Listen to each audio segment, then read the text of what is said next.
inspiring you to set the marketplace ablaze in partnership with an awesome and limitless God. This is the Kingdom Driven Entrepreneur Podcast, and this isn't business as usual. Here's your host and Chief Fire Igniter, Shay Vines. Welcome back to the Kingdom Driven Entrepreneur Podcast. This is your host, Shay Vines, and our goal here is to inspire you to operate your business completely yielded and in partnership with our awesome and limitless God. Today's conversation is with Dr. Tony Robinson, our prophetic strategist for Kingdom Driven Entrepreneur.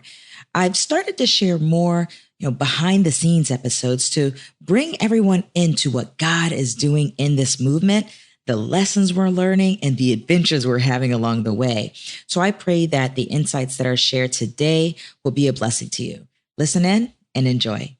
Today, I'm sitting here with Dr. Tony Robinson. She is my dear sister. She is also the prophetic strategist of Kingdom Driven LLC and also one of our mentors in the Igniters mentoring program. So what's going on, Doc? You, Jesus, life, everything fiery and ignited.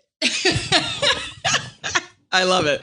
So we just finished up our Igniters gathering, which is why you're sitting here next to me in my office here in Fort Lauderdale, Florida. And so it was pretty much an amazing weekend. Yes? Absolutely. Absolutely. Awesome. And it was also kind of bittersweet for me because it was the last one that I'm hosting. And that kind of felt some kind of way. But at the same time, it was also kind of confirming for me too. So it was bittersweet, but it was like, this is how it's supposed to be. We're going to have Igniters gatherings all over the globe. I won't be a barrier to them because I don't have to be at them. And the team's just going to go out and do their thing. So how are you feeling about all this? Bittersweet. It's really bittersweet. And it's like watching your baby being born and then watching your baby graduate from high school and they're moving up and moving on to college. And so for me, it's like watching you move on to college at a much, much higher level, obviously. And it's like, our friend is not going to be at school with us anymore, but she's always with us. And it is such a beautiful progression. So it's exciting to see, but I want to cling to you and say, don't go, stay with us. Oh man. So this is the first, so I've had you on the podcast before. It was a long, long time ago. I think you've been on the podcast twice over the years because we go back to 2013. But I had to bring you on because, Angie and I have been doing these behind the scenes about, what's going on with KDE, with her as chief operating officer. And I've never had you on. I haven't had you on the podcast since you've been on team KDE, actually, as an Igniters mentor. And then last October is when we brought you on as the prophetic strategist for KDE. So tell me what this has been like for you since October.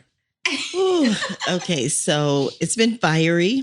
It's been fun. It's been a wild ride. It's also like a super honor and privilege that I get to partner with heaven and with you in this role. But to be able to come alongside you and the Father to see how he dreams for you and with you and to see those dreams begin to unfold and manifest.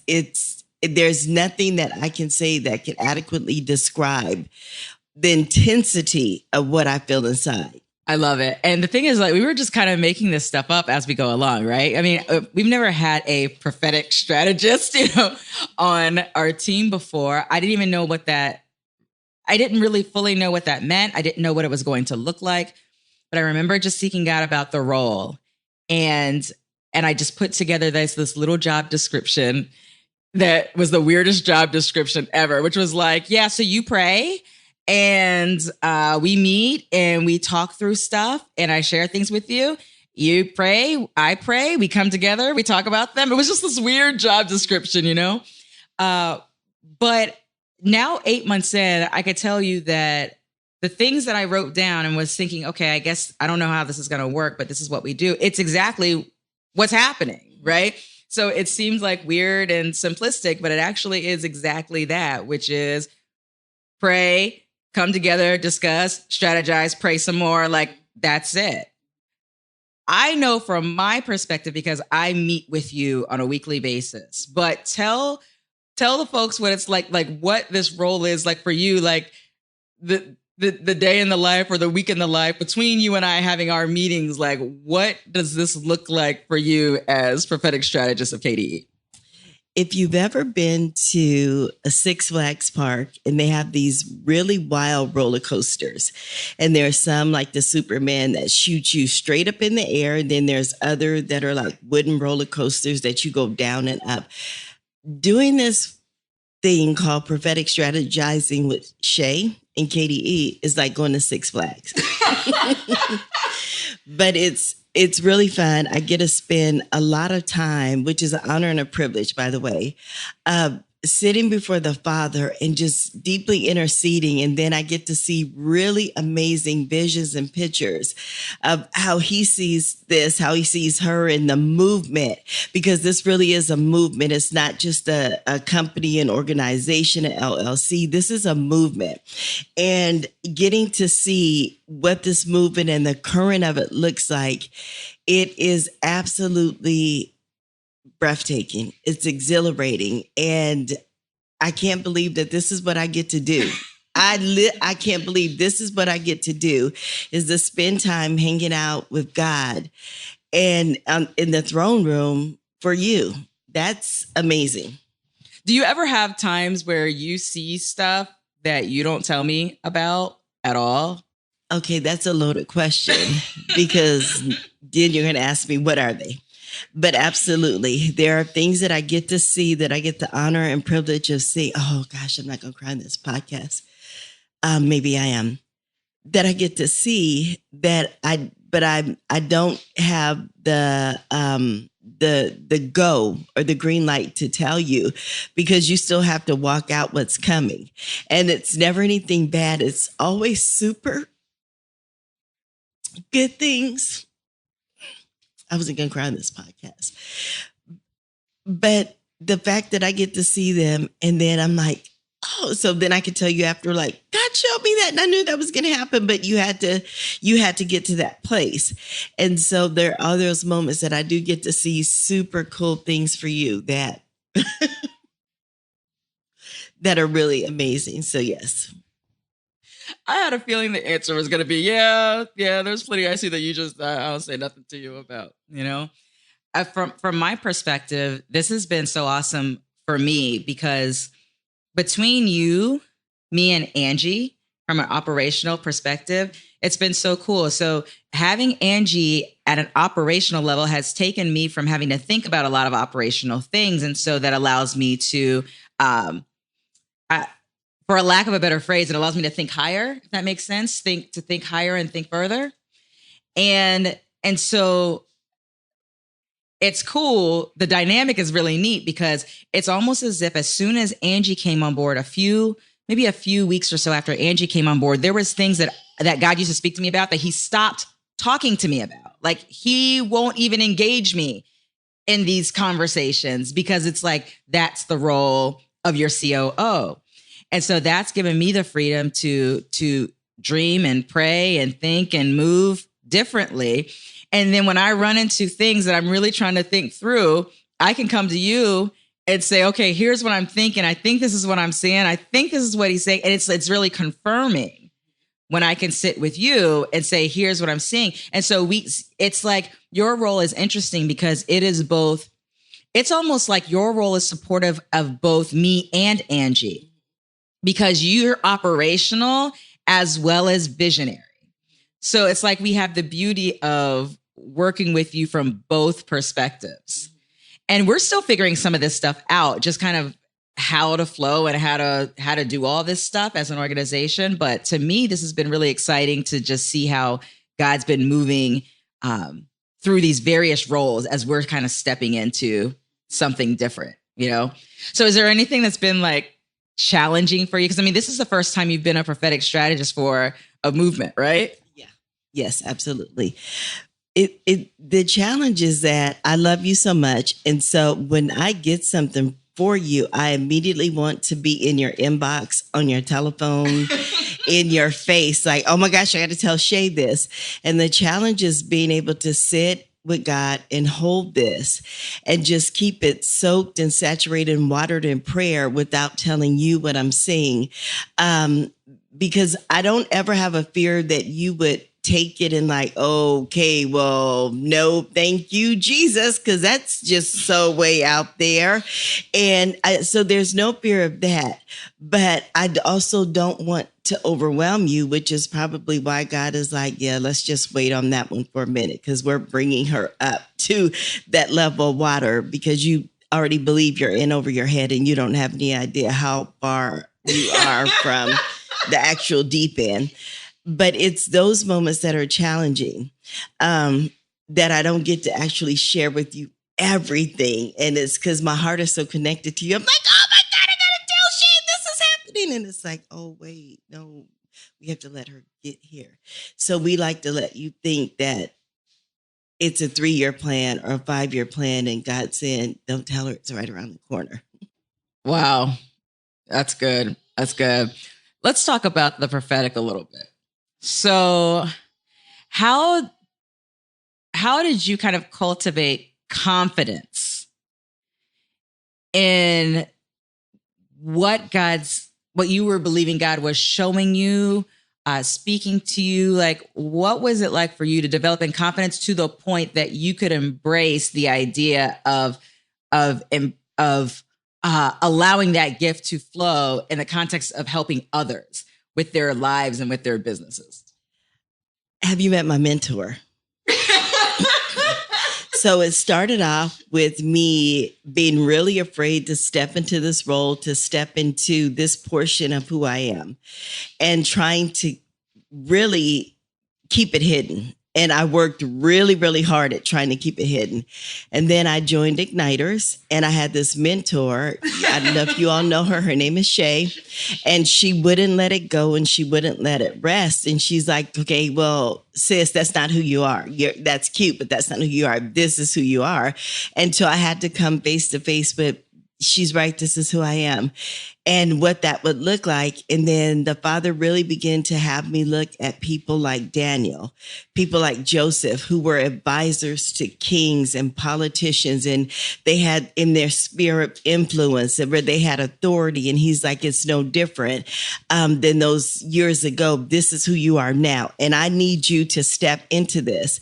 And the most profound moment was the show that I used to love to watch called the Long Island Medium. And she was a medium that talked to people about dead people and just stuff that really has no biblical foundation. And I'm sitting there and I was like, this is amazing. It was just like amazing to me. And he said, this is what you leave the world open to when you don't show up in your right role and walking in the authority that I've given you. Wow. Because you're not available, because you're hiding somewhere in a cave. The world is seeking advice and wisdom and strategies. And when the true prophets don't arise to their positions, you leave the world open to the mediums and the psychics and people who have no biblical substance or relevance. And that's who they're being led and guided by. How many CEOs and how many people in prominent positions seek out the counsel of psychics and witches and mediums to run countries, nations, corporations, because you're hiding in a cave because you're afraid that, what will people think if I call myself a prophetic strategist or advisor? What they're going to think is, thank God we've been praying for somebody like you. So now I can let Zelda, the psychic, go and get the reality of who God is and how that will work in my business and life. So you're like watching the Long Island Medium and God speaking like, this is what happens when you don't take your rightful place. Wow. Are you ever nervous to share something? Like, you've grown in the prophetic over years, but do you still feel nervous sometimes when you're sharing something, whether it be with me or with, another client? Because, you do life coaching and prophetic strategies with entrepreneurs and various types of people. Like, do you get nervous? Absolutely. pretty much all the time. And because when you're operating in the capacity that I'm operating in, and I generally will use terms like, this is what I believe the Father is saying. I very rarely will I say definitively, God said. And it's not that I don't believe God said, but when you use the terminology God said, people take that as law, and they will build entire blueprints around your God said. And in that reference, what happens in that moment is that you then become their God. And so that makes me nervous, because I can't afford for people to become so dependent or reliant upon my God said that then I become a pseudo God for them, where they don't seek God for themselves. They only seek after me. Then that puts me in the same posture and position as a Long Island medium. And that's never the heart of God. So it can be a little bit nervous. And then there's really big decisions that have to be made, and there's really big words that have to be delivered. And I'm very prayerful about it, because I never want to be in a position where I've given someone a wrong word, and thank God that it hasn't happened, and I'm not anticipating it happen. But if you're giving someone prophetic advice, especially in business, and they make a business decision based on what you believe God has told you, and you have not heard from heaven, it could cause a collapse of someone's business. So that's a very real thing. So what it does is postures my heart to stay in a place of humility and stay prostrate before the Lord, so that I'm always where I'm making sure that I'm hearing his face. And then I also align myself with people who can, you can question my God told me. I'm open to having my God told me question, like, okay, well, what does that mean? What does that look like? So that I'm absolutely not operating from the place of being my own God. I want you to talk a little bit more about that, because people might not understand what you mean. So when you say I'm open to people questioning my God told me, like, break that down a little bit more.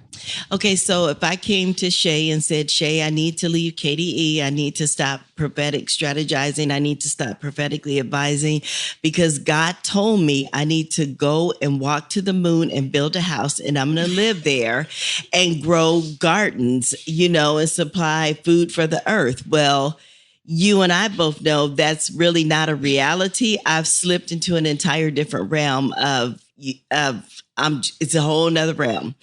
And so if I'm not open to you speaking into my God told me, and I don't have space for someone that I trust to say, okay, does this make sense? Is it even logistically possible to walk to the moon? There's a thing called gravity. We haven't sent a man to the moon since the 60s or 70s. So if we haven't flown a man there, I need you to tell me exactly how God said you're going to walk there. Are there trees on the moon? Because there's none recorded. So are you going to bring your own lumber? Will you bring enough lumber for a house on your back? So then it's like, oh, wait, maybe that wasn't actually God. Maybe that was just my desire to get away from humanity for a while because I'm feeling overwhelmed. So we need to have people that we trust to speak into our God told me, so that we have very healthy God told me. Now, there are times that God will speak something to you that seems really extreme, like leave your really well-paying job at IBM and sign an operational agreement with a total stranger because he's creating a movement. And it may not look sense to everyone, but when you have those trusted voices that says, I know it sounds crazy, but it really sounds like God to me, we need to surround ourselves with healthy input on that level. Yeah, that's good. And it's funny because as you were talking, I was thinking about how extreme of an example that you gave. You're talking about going to the moon and whatever. And in some cases, it's like really extreme stuff. And in other cases, people will use the God told me on something that's not extreme at all. But yet you still want to be able to allow space for someone to say, are you sure about that? Like, just because I know I've done that. I've done that with many a mentee. It's like, you might want to go back, like just go back and pray about that a little bit more. I don't know. I'm not, and I'm always when I'm the person on the side who's on the questioning that God told me, I'm always like, that may be exactly right. But what I'd recommend that you just, let's go back and like talk to God a little bit about that, a little bit more about that. Or I might ask a couple of clarifying questions, that kind of uncover some things that you might want to go pray about these follow-up items, and go seek God about those things. Or there have been times where I just said, don't work for the next week. Yes. And it's important that we have that because it will help align you up with clarity in the Father's heart. And then also what I found, Shay, is that in the smaller things, God really hasn't told someone that. It's that they want to do what they want to do. And so to avoid anybody questioning or judging, we'll say, God told me, because who's going to question God? Who's going to say, well, they said God said, I can't question God. Well, actually we can. That's why we surround ourselves with people who'll pray for us. Like, Father, if this is of you, let this be revealed. If it's not, then, make that known too. So it keeps us accountable to some degree in those areas where we don't like to be accountable.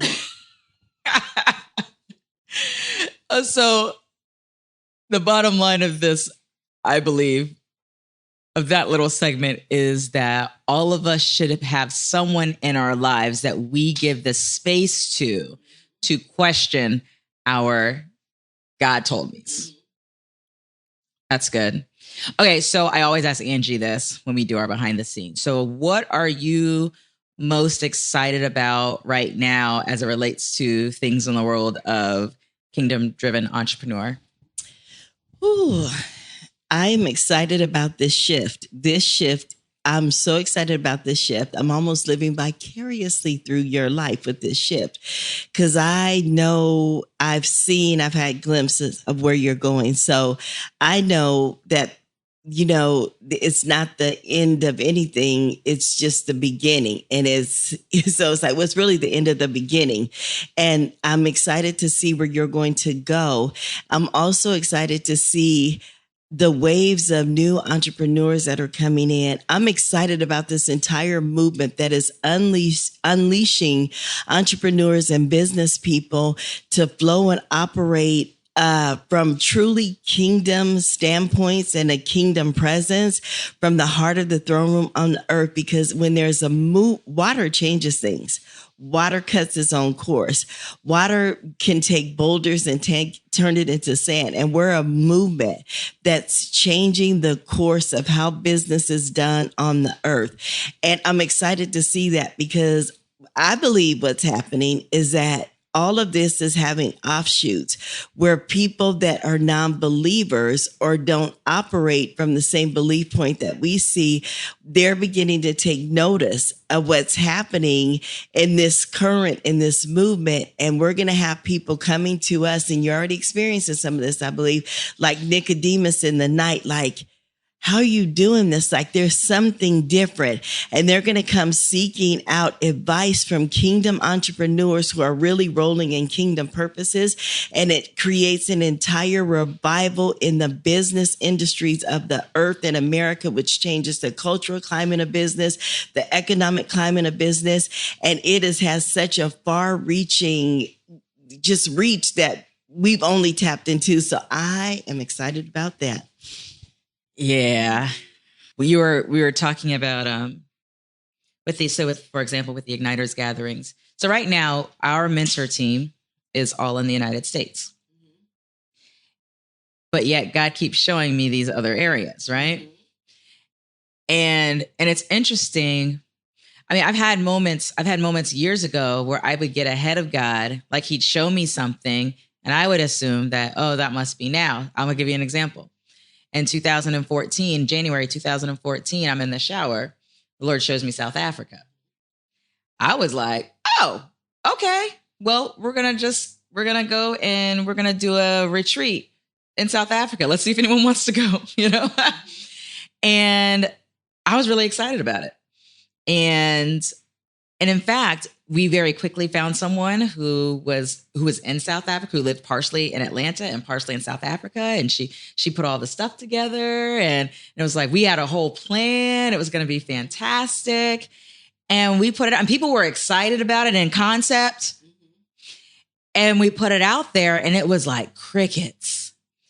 And I was like, did I make that up? You know, I was thinking maybe I made that up because when I went to South Africa in 2007, I felt it like my heart was connected there. So maybe my desire, my heart being connected there in 2007 just happened in the shower to just kind of show up. And so therefore I thought, whatever. And it was weird because I was just like, what do you do with that? And I think about that sometimes and laugh because here I am. That was 2014. Here we are like 5 years later. And I'm just watching how God's like orchestrating things in various parts of the world, including South Africa. And just like one little piece here, one little piece there. And I have no idea how he's weaving it together, how he's orchestrating. I don't have a clue. I'm totally clueless. I know you're not nearly as clueless as I am, but I'm pretty clueless about what he's doing in those spaces. But I'm excited about it because it's like, oh, that thing that he showed me, it just wasn't for that day, but it didn't mean that it was for never. And I think sometimes God shows us things, and because it doesn't happen in the timing in which we move, that then we bury things or we throw them in the garbage, as if, oh, well, I just didn't hear from him. Or maybe I did hear from him, but he changed his mind. I don't do that one, but I've heard it. He changed his mind, or, he just kind of, he changed it up or whatever. So this is not for me anymore. And then we abandon it.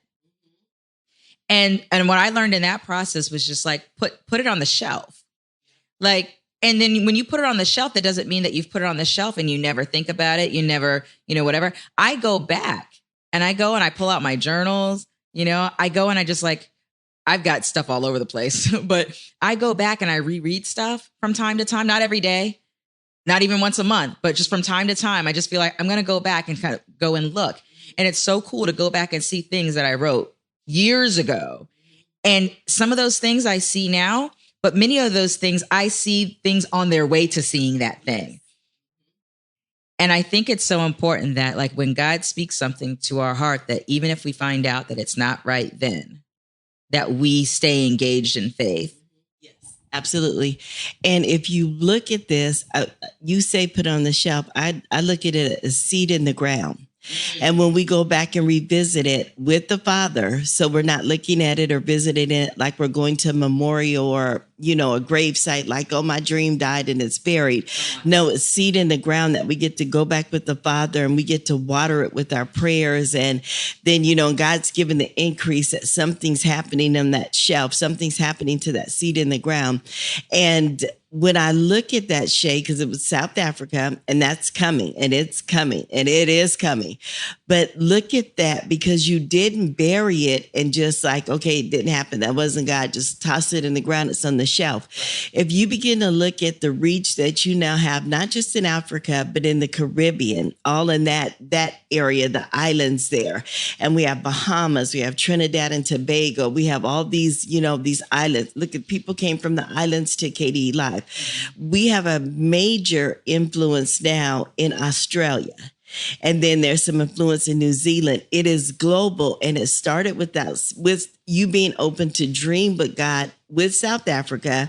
And then when it didn't happen in that timing, instead of casting it out, it was a seed in the ground that's growing roots that are rooting out into all these other places, that's creating global past for you. So it's important that we don't discard those dreams or visions. We use it as seed in the ground to see where God wants to take it, because there comes a moment when all of a sudden that thing is going to be flowering up and you're on a plane headed to South Africa and it's just igniting the world. That's so good. I like the picture that presents, because some people might hear put it on the shelf and they think you put the book on the shelf, it's just there and it's off. But when you say seed in the ground, it gives a whole different picture. And then it also is like an invitation to keep watering it. Yes. Whereas if you think in your mind of putting it on the shelf, then you may or may not think to pick that book up off the shelf. But if you think about it as seed in the ground, then it at least for me, it evokes the thought of it's something to water. I like that. That's good. Okay, so before I end, is there anything that you want to share with the family since I have you here? Anything you want to leave us with?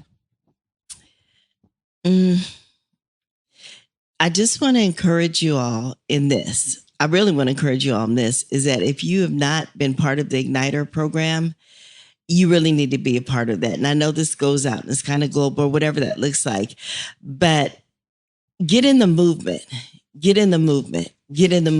because there's this river flowing.